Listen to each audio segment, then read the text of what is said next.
नमस्कार। सबसे बड़ा सवाल देख रहे हैं आप, मैं हूं आपके साथ पूजा। महाराष्ट्र सरकार को सुप्रीम कोर्ट से बड़ा झटका लगा है।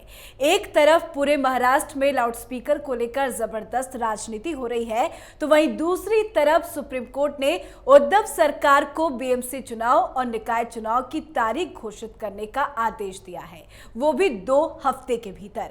और इस बार ओबीसी आरक्षण के बगैर ही होंगे महाराष्ट्र में स्थानीय निकाय चुनाव। तो सबसे बड़ा सवाल ये है कि बीएमसी चुनाव में क्या होगा, किस पार्टी के साथ अलायंस होगा। आज बीएमसी चुनाव को लेकर ही चर्चा करेंगे।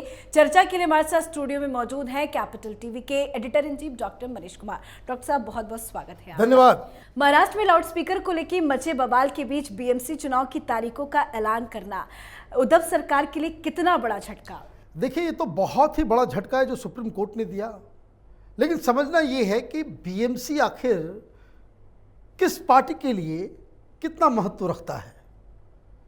मेरे हिसाब से शिवसेना के लिए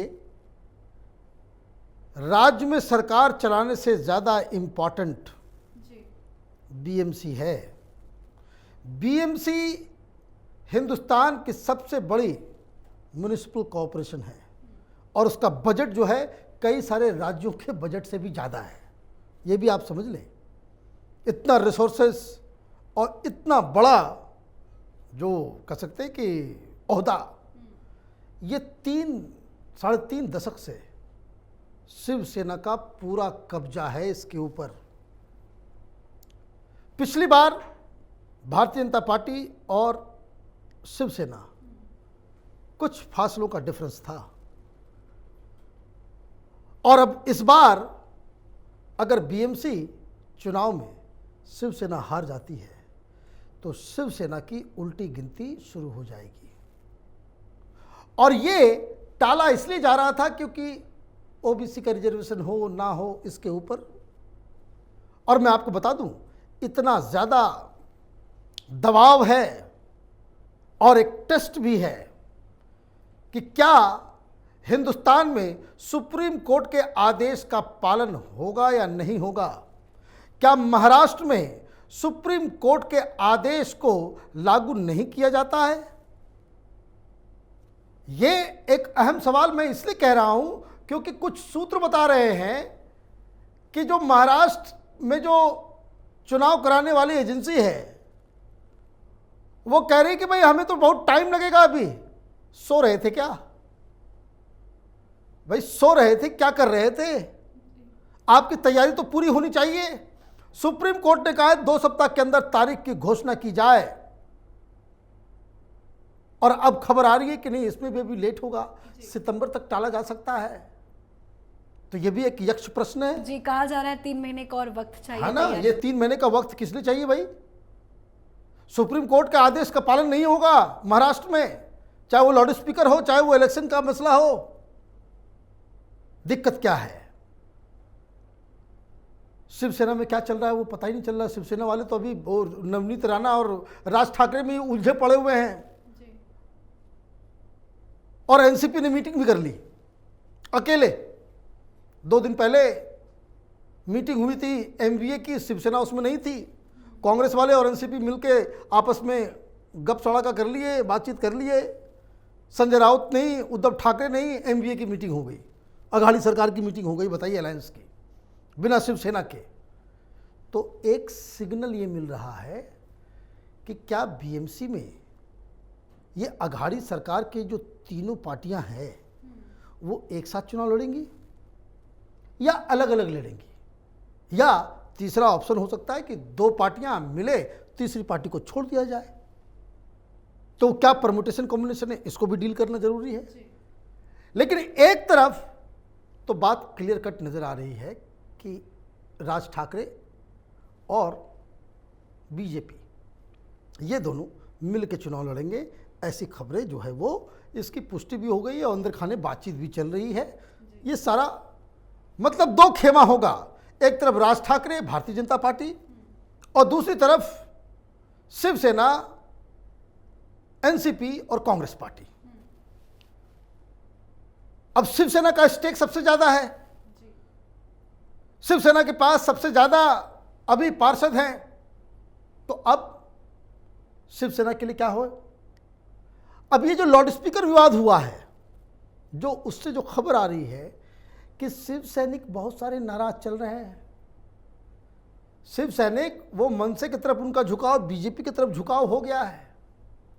तो ऑलरेडी जो आपका समर्थन है, आपके जो वोटर्स हैं, वो आपसे नाराज चल रहे हैं आपकी नीतियों की वजह से। तो एक तो वो मसला है। अब ये मसले के ऊपर एक और प्रॉब्लम जो बड़ी है कि जो बेस्ट केस सिनेरियो में कि तीनों एक साथ मिलकर लड़ते हैं चुनाव, तो शिवसेना का वैसे भी नुकसान होगा। क्यों होगा? पहले 100% सीट पे शिवसेना लड़ती थी। अब ये तीन बड़ी बड़ी पार्टियां, एनसीपी वाले और कांग्रेस पार्टी, ये दोनों बड़ी पार्टियां हैं। शिवसेना के पास मुंबई में तो है, लेकिन सरकार में तो इन दोनों के बगैर ये सरकार चलेगी नहीं। और राजनीति में कोई दोस्त कोई दुश्मन नहीं होता है, सारा निगोशिएशन पे चलता है। शरद पवार तो बहुत बड़े सौदेबाज आदमी हैं, वो तो ऐसे नहीं छोड़ेंगे। वो कहेंगे कि भाई ऐसा है, हमने आपको मुख्यमंत्री बना दिया, हमें तो कम से कम 30-40% सीट चाहिए इस अलायंस में। कांग्रेस पार्टी बोलेगी कि भाई हमें भी 30% चाहिए, बराबर बराबर का हिस्सेदारी हो, और अगर नहीं होगा तो कहेंगे कि फिर हम समर्थन वापस लेते हैं या फिर हम अकेले लड़ते हैं। अकेले लड़ेंगे तो फिर एक और प्रॉब्लम ये कि जो मुस्लिम वोटर्स हैं वो उधर चला जाएगा, और शिवसेना के उम्मीदवार को तो मुसलमान वोट देगा नहीं। शिवसेना के उम्मीदवार को मुसलमान वोट नहीं मिलेगा। अगर ये कोई शिवसेना के अंदर सोच के बैठा हुआ है कि वे मुसलमान वोट दे देंगे इनको, वो पॉसिबल नहीं है। वो एक ही केस में मिलेगा जब ये तीनों एक साथ हों। अब दिक्कत क्या है कि इसमें सारी चीज़ों में अगर आप इसको नापते तौलते हैं तो मालूम चलता है कि शिवसेना की मतलब कि सामने एक तरफ खाई है, एक दूसरी तरफ गड्ढा है। अगर ये सीटें बढ़ जाती है आपस में, तीनों एक साथ लड़ते हैं, तो शिवसेना जो जहां 100% सीट्स पे लड़ती थी, तो ज़्यादा से ज़्यादा 40% सीट पे लड़ेंगी। बाकी 60% सीट्स जो होंगे, या 50% सीट पे ले दो, 50% जो सीट्स है उस पे जो शिवसेना के जो वर्तमान में लोग हैं या फिर जो पिछली बार हार गए थे, वो वहां शिवसेना का क्या काम होगा? कोई शिवसैनिक, कोई मुस्लिम उम्मीदवार एनसीपी के, उसके लिए कैंपेन थोड़ी करेगा। तो होगा ये कि ऑलरेडी कई सारी चीजों से शिव सैनिक और शिवसेना के वोटर्स जो समर्थक जो है वो शिवसेना से नाराज है, तो वो किधर चले जाएंगे? वो मनसे की तरफ चले जाएंगे, बीजेपी की तरफ चले जाएंगे। तो शिवसेना की ऐसी ही फजीयत होने वाली है। और अगर तीनों अलग अलग लड़ते हैं तो ऐसे में भी फजीयत होने वाली है। मतलब ये कि शिवसेना के पास कोई खास उनका प्रोस्पेक्ट नज़र नहीं आ रहा है इस इलेक्शन में। और दूसरी तरफ शिवसेना के जितने सारे बहुत सारे लोग, स्टैंडिंग कमेटी का उसका जो चेयरमैन है, घोटाले में फंसा हुआ है। एक तो एंटी इनकम्बेंसी अलग, दूसरा राजनीतिक वातावरण उनके खिलाफ, तीसरी तरफ अलायंस का टेंशन, सुपर टेंशन।